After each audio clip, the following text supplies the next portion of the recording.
The doors of the fancy hotel opened, and I walked into a bright, beautiful entrance. A big, shiny chandelier lit up the room. Well-dressed people stood around, talking and laughing. The women wore sparkling dresses and looked like they belonged in a movie. As soon as I saw all of this, I felt a small ache in my chest. This was supposed to be my party, but I didn't feel welcome at all. It was my 31st birthday. My family had invited me, saying, "Since it's a special day, let's celebrate in a big way." I hadn't seen them in a long time. We had grown apart, but I thought maybe this would be a nice way to reconnect. I hoped it would feel good to be with my family again. I was wrong. When I got to the reception desk, the hotel staff member looked me up and down. "Are you on the guest list?" he asked, like I didn't belong there. I told him my name with confidence, but he looked confused. "Please wait a moment, miss," he said. While I stood there, feeling awkward, my mom Olivia and my sister Jessica showed up. They were dressed nicely and smiling, like rich women in a magazine. But when they saw me, their smiles changed just a little. "Oh, Laura, you're here," they said. "It's been a while." Their voices sounded polite, but cold. Then came the shock. "There's no seat for you, Laura," my mom said. "What? What do you mean?" I asked, not believing what I was hearing. She kept smiling. "We booked everything a while ago. There's no room to add another seat now. Why don't you grab something to eat at a pub nearby? That could be fun, right?" I just stood there, stunned. A pub? Was this some kind of joke? I was supposed to be the guest of honor at this party. I had stayed away from my family for a while, but I still thought they would invite me properly. When Jessica saw the look on my face, she just shrugged. "Well, you work at a pub, right? You'd probably feel more at home there," she said, clearly looking down on me. I wanted to speak, but no words came out. They didn't see me as their sister. They only saw me as the one who works at a pub. "Don't take it the wrong way, Laura," my mother added in a soft voice. "It's just that there's a place that suits you better." Her voice sounded gentle, but her words cut deep. It felt like she was telling me I didn't belong with them. My eyes began to blur. I felt a mix of sadness, anger, and disappointment rising in my throat.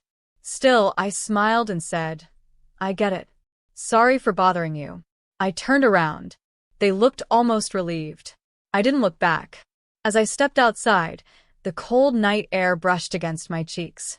The bright lights of the party grew smaller behind me as I walked away. Memories started coming back. Since I was young, I was never good enough in my mother's eyes. My sister was smart, outgoing, and always the family's pride. I loved baking, but my mom thought it was just a silly hobby. My dad, though, was different. He loved my cakes and smiled proudly every time I improved. But he passed away when I was 12. I didn't have time to heal before my mother remarried. My stepfather didn't pay much attention to me. He preferred my sister because of her good grades and charm.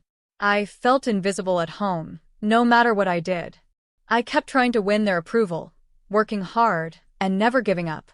But they never saw me as successful. Even so, I chose my own path. After finishing vocational school, I left home and cut ties with my family. I went to Italy to train at a top restaurant. I had always loved baking, and I wanted to learn the real art of pastry making. It was tough at first. I didn't know the language, and I was alone in a new country. But I kept practicing, learning through mistakes, and never giving up. I slowly became more confident and finally decided to open my own bakery. Starting the shop wasn't easy. I faced a lot of problems. Sometimes money was tight and sales didn't go the way I hoped. But I didn't give up. My love for baking and everything I had learned helped me keep going. Over time, more and more people started coming to my shop. Word spread, and my cakes became well known. Now, even food lovers from other countries come to try them. When I see that, I feel like all my hard work was worth it. Those moments bring me true happiness. No matter how hard things get, I've learned how important it is to believe in myself and keep moving forward. Still, my family only sees me as someone who works in a pub. My sister Jessica is married to Henry, an investment banker. He works in finance, managing money and handling big business deals. He earns a lot and is also known in high society. Because of his job, Jessica gets invited to fancy parties and expensive restaurants. She lives a rich life, but not because of anything she did. It's all thanks to Henry. My parents also enjoy that life. With Henry's help, they live in a wealthy neighborhood, travel often, and shop without worry. Suddenly, I laughed a little. That's enough, I thought. People don't change that easily. Right then, I made a decision. I would never contact my family again. I don't need their approval to know who I am. There are people out there who truly value me. I looked up at the night sky and took a deep breath. The cold air helped calm the anger I still felt inside. My life will keep going, with or without my family. With that thought, I slowly started walking home. Then my phone buzzed. It was a message from Scott, my manager. "Laura, it's an emergency. Please come to the shop right away." His message sounded serious. I was shocked and stopped without thinking. "Scott, what happened? Tell me," I said. "I'll explain later. Just hurry, Laura," he replied. His voice sounded serious, so I quickly turned around and ran straight to the shop. When I got there, it was dark and strangely quiet. "Scott, are you here?" I called out, feeling nervous. Suddenly, "Happy birthday, Laura." The lights came on all at once, and I saw the smiling faces of all the staff. I stood frozen, eyes wide in surprise. On the counter was a beautiful birthday cake, made just for me. Everyone popped party crackers and surrounded me with happy faces. "Happy 31st, Laura," they cheered. "This is our way of saying thank you for everything you do." Their kind words filled my heart. Even if my own family didn't care, there were people here who truly appreciated me. I held back tears and smiled. "Thank you, everyone, really thank you." I felt so touched by their warm celebration. Then I asked, "But how did you know I was coming back?" Scott scratched his head and grinned. "Well, we actually sent a surprise cake to the hotel for you. But when they told us you had already left, we decided to celebrate here instead." "Oh," I said, surprised. A warm feeling spread through my chest.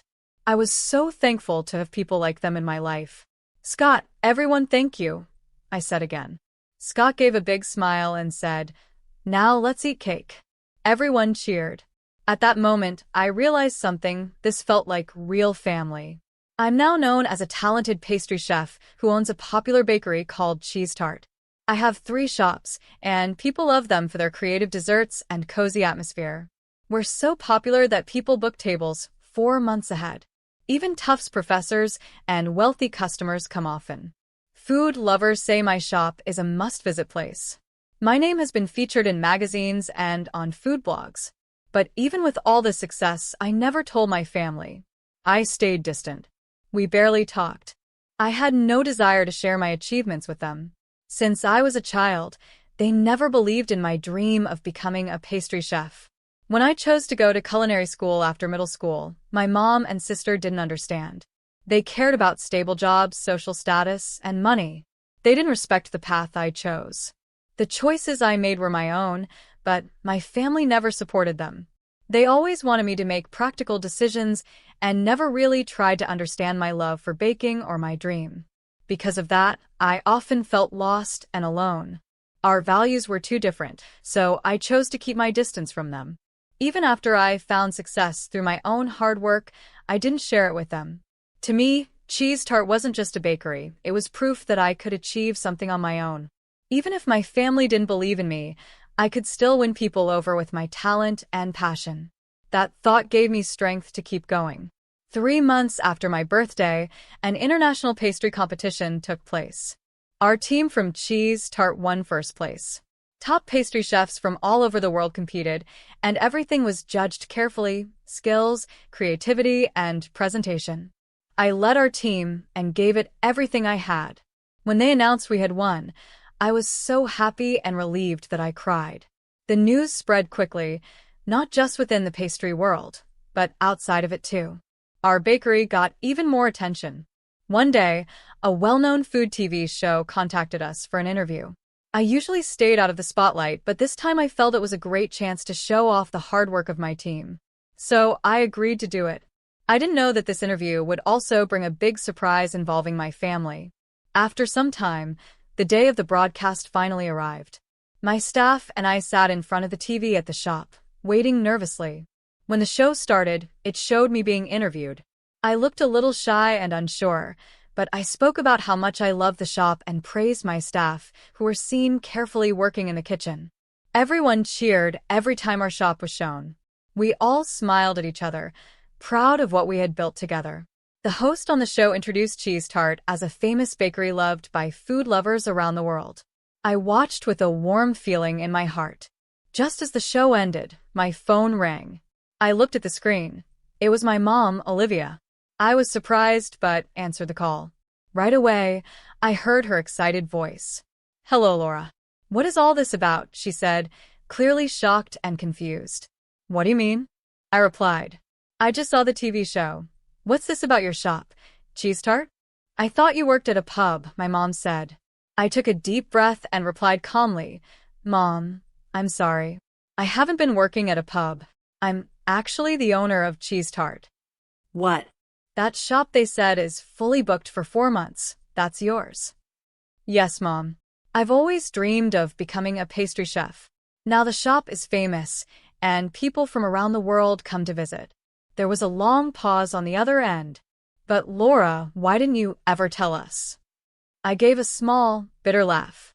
"You and Jessica always said baking was just playing around. You said it wasn't a real job and that I needed something more stable." My mother didn't say anything. That's why I stopped talking about it. "I thought I had to prove myself without your approval." She let out a quiet sigh. "I see. But Laura, your shop is really popular now, right?" "Yes, it is," I replied carefully. "Then you should promote it more," she said quickly. "This is perfect. Let's throw a big party to celebrate your success. I'll invite lots of people I know. It'll help get your shop even more attention." "Wait, Mom," I said, frowning. When my mom says people she knows, she usually means Jessica's friends, business contacts, and others who just care about image and status. It didn't sound like she really cared about me or what I wanted. Frustrated, I sighed deeply and hung up without saying anything else. Whatever plans she had, they had nothing to do with what mattered to me. But a few weeks later, I found myself standing at the party she had planned, something she called Laura's Success Celebration. It was a big, flashy event. Most of the guests were my mom's social friends, Jessica's business contacts, and people clearly trying to benefit from my success. I didn't want to be there. It felt like I was forced into it. "It's your party, Laura. Try to enjoy it," my mom said with a smile. But her eyes were cold. I could tell she wasn't proud. She was just trying to use the moment for her own gain. I sighed and decided to go along with it. I had to act like the guest of honor, smile for the crowd, and not ruin the mood, even though I didn't feel like celebrating at all. While I was lost in thought, a man in a suit with blonde hair looked at me with curiosity. He walked up to me and said, "Hello. I'm Henry, Jessica's husband." I paused for a second, surprised. So this was my sister's husband. "Nice to meet you," I said, shaking his hand and trying to stay polite. Henry gave me a complicated look and said, "Actually, I only found out about you recently." "I saw the TV feature on Cheese Tart," Henry said. "I asked Jessica if you were her sister, and she finally admitted it." "I see," I replied with a dry smile.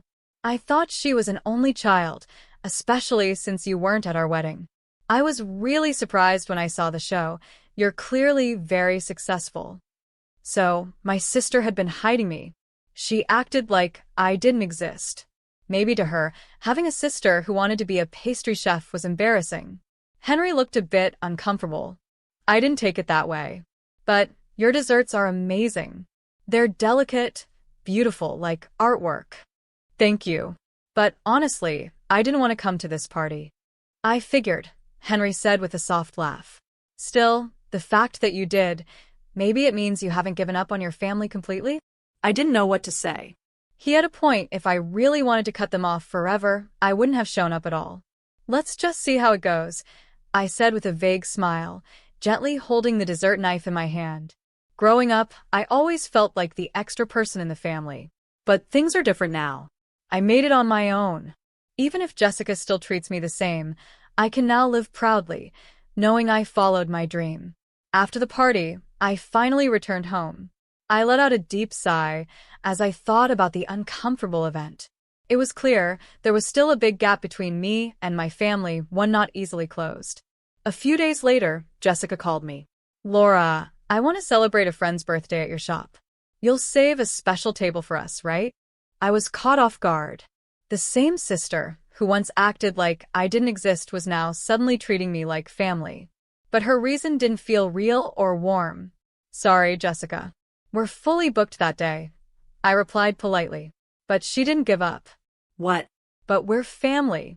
Can't you make an exception? It's for a very important friend. Our shop policy is to treat every customer equally, I explained calmly. Her voice became colder. I see, then I'll ask for another day. Even though she gave up that time, Jessica kept calling, asking for special treatment. Laura, can you reserve the entire cafe for us?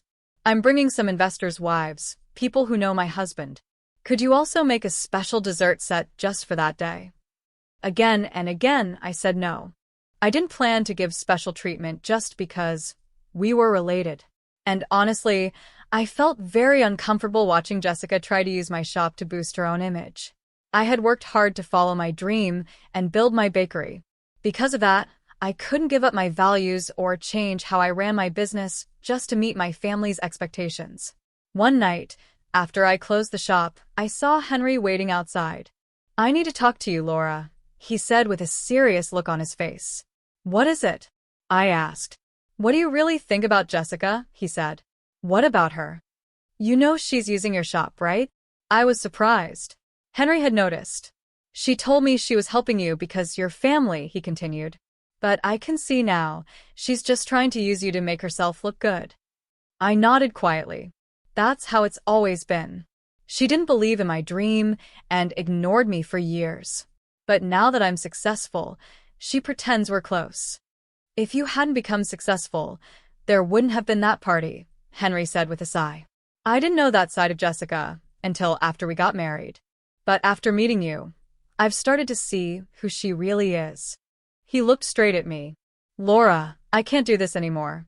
I understand now why your family didn't treat you right. Jessica judges people based on what they can do for her. His words made all the feelings I had been holding inside come to the surface. Henry, are you thinking about divorce? To be honest, I've already decided, he said slowly. If I hadn't met you, I might never have realized it. But seeing what you've built, how you live your own life, made me see that life isn't about being controlled by someone else.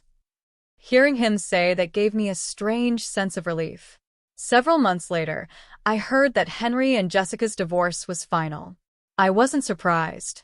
From what Henry had told me, it felt like this was bound to happen. But what did surprise me was what came after. Without Henry, Jessica couldn't keep up the fancy lifestyle she had always shown off. She had depended on his money and status. Once that was gone, everything started falling apart. My parents were also affected. They had been living comfortably thanks to Henry's support. But after the divorce, that support ended, and their money started to run out quickly. Then one day, I got a call from my mother. It had been a long time. Laura, please, I need to talk to you. I hesitated, but in the end, I agreed to meet her. We met at a small cafe. When I saw my mother and sister, they looked completely different from how I remembered them. They used to wear expensive clothes and look flawless. Now, they wore plain outfits and looked tired and worn out. It's been a while, Mom. Jessica, I said. They both looked away, clearly ashamed. I'm really sorry for everything, my mother said softly. When you said you wanted to be a pastry chef, we didn't take you seriously. We looked down on you. But now, I understand how hard you've worked. Jessica added, I regret not supporting your dreams too. It's probably too late to ask for your forgiveness, isn't it? I looked at them carefully. I'm not the kind of person who can forgive just because someone says sorry, I said honestly. They both lowered their heads. But I continued.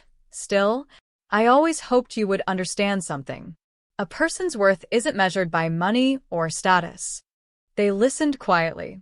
When I said I wanted to be a pastry chef, you called it unstable and meaningless. But I believe anyone who takes pride in their work no matter what it is, deserves respect. People who live off others and don't try to support themselves, maybe they're the ones who are truly poor inside. My mother nodded slowly. Jessica bit her lip and said nothing. Later, I heard that Jessica had started working as a waitress at a small diner. She was confused at first, but through the busy days, she began to learn what it meant to earn and live on her own. My mother also started working as a cleaner along with my stepfather. They were now doing the kind of work they used to leave to housekeepers. Seeing them make that effort made my heart feel a little lighter. I hadn't completely forgiven them, not yet. But if my family was starting to see their mistakes and trying to change, I wanted to give them a chance. Family bonds can break in just a moment, but fixing them takes time and effort. Still, I believed it was possible to build something new, even if it was slow. A few months passed, and I decided to visit the diner where Jessica now worked. When I saw her, I was surprised. She looked so different from the sister I used to know. She was moving with confidence, serving customers with a smile, and working hard. There was no sign of the proud, cold person she used to be. Instead, she looked proud of her job. Watching her like that made me feel something I hadn't felt in a long time: hope. One weekend, our family met up again at the diner. It wasn't a fancy place, but it felt calm and real. As we sat around the table, I looked at them and said softly, "Next time, why don't we have dinner at my place? I'll bake a cake. What do you think?" The moment I said it, something warm passed between us. My mother smiled gently.